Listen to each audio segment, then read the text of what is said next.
I'm gluten-free Gigi. I understand how difficult it can be to enjoy the foods you love on a special diet. That's why I'm making these videos. Come join me in the kitchen. You will love this renewal dish I have for you. We are using some staple recipes here. Come have a look. I've got about a half tablespoon of olive oil in a very hot skillet. This is a saute pan, and we are going to saute cannellini beans with rainbow chard.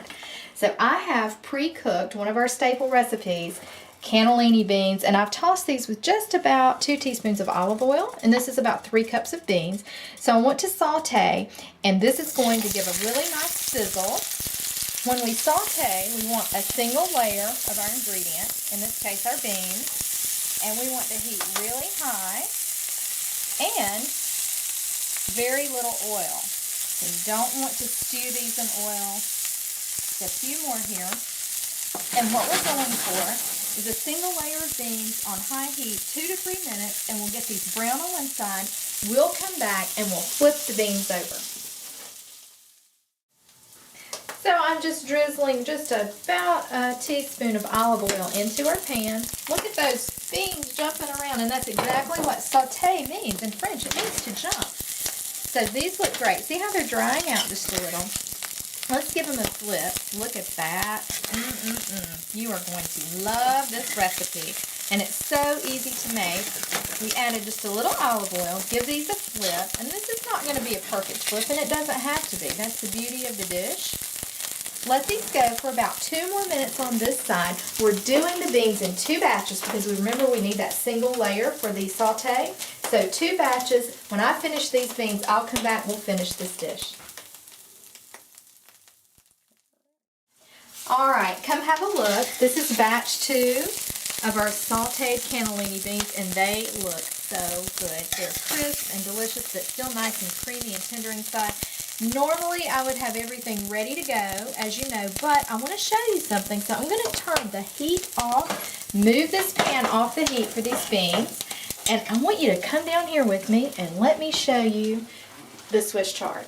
So this is rainbow Swiss chard. You can get this in a different variety, which just has a white stem or even a green stem, but I wanted to use the rainbow variety. It is so good, and it's in grocery stores right now, which means it's affordable.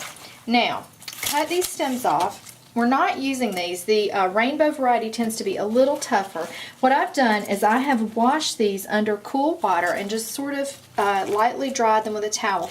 Don't soak your Swiss chard. You will have nutrient loss because Swiss chard, rainbow, or any variety is full of water-soluble nutrients. There are over 9 phytochemicals in here that we need, in addition to magnesium, potassium, lots of other goodies. Chard has great anti-inflammatory properties, so this is just a perfect addition to a renewal recipe. Fits right into our January theme, and I know you're going to love it. It will be a nice, sweet tasting chard because it's cold weather, and when chard's grown in cold weather, it tastes nice and sweet. It's bitter in the summertime, so stay away from it then. Now, I've shown you how to handle the chard. Come right back over. Let's turn the heat back up on our dish. I want to add the first layer of our sauteed beans here. Just give these a little toss. Now, notice my pan is dry.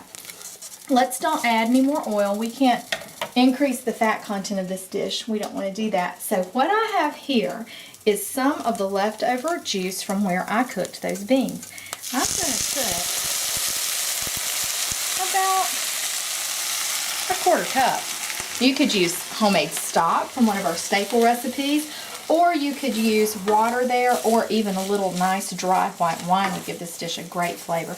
Give these just a gentle stir. You see how they start to break apart, so be careful. Caramelized onions, and if you don't know how to caramelize onions, I've got a great how-to video on the YouTube channel. You just take a look at that, and you'll be caramelizing your own onions in no time. I have 6 garlic cloves. Take a look at these. I've sliced them rather thickly. We'll let these steam and cook in here. It'll be great. I want to know I have garlic in this dish. If you don't want so much garlic and you don't like those pieces, quite so large. You go ahead and mince yours. This is how I like mine.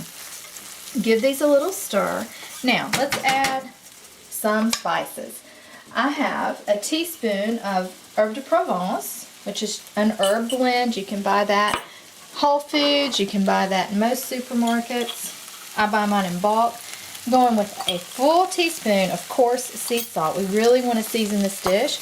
And let me grab some black pepper. I'm going with a fourth of a teaspoon of semi-coarse black pepper there to season this up. And then we're going to put our chard. Just going to grab that and it goes right on top. Put this in single layer. I'm going to add just a little more of our cooking broth. About another quarter cup. So I had about a half cup of liquid in all we want to have on hand. And let's turn up the heat just a bit. And we're going to let this cook for about 2 minutes. And we'll come back and serve our dish.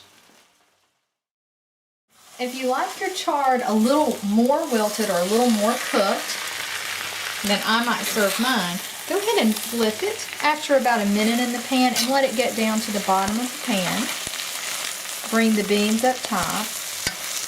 I don't like mine too wilted. I like it a little crunchy, but I want to show you just in case you make this dish your own so that you'll enjoy it and get all the benefits. We don't cook the chard too long, and do not parboil this chard before you put it in the pan. Some people say you should, but I'm going to tell you, you will release all of those anti-inflammatory nutrients in there and you will not get the benefits. So don't parboil your chard. Just use really good in-season chard. So we'll give this yet another minute and we'll come back and finish the dish. We are ready to serve this dish. I have my nice big wooden salad bowl here because this is a winter salad. Look at those caramelized onions and look how nice the beans look. Put it right in your serving bowl, straight out of your skillet. That looks fantastic. I have a wedge of lemon. I like to go right over the top with lemon just to add a little acid to this dish. If you're not dairy free and you're able to eat cheese, you can go on top here with just a little bit of shaved Parmesan Reggiano or sprinkle in some feta for a little kick. It'll be fantastic.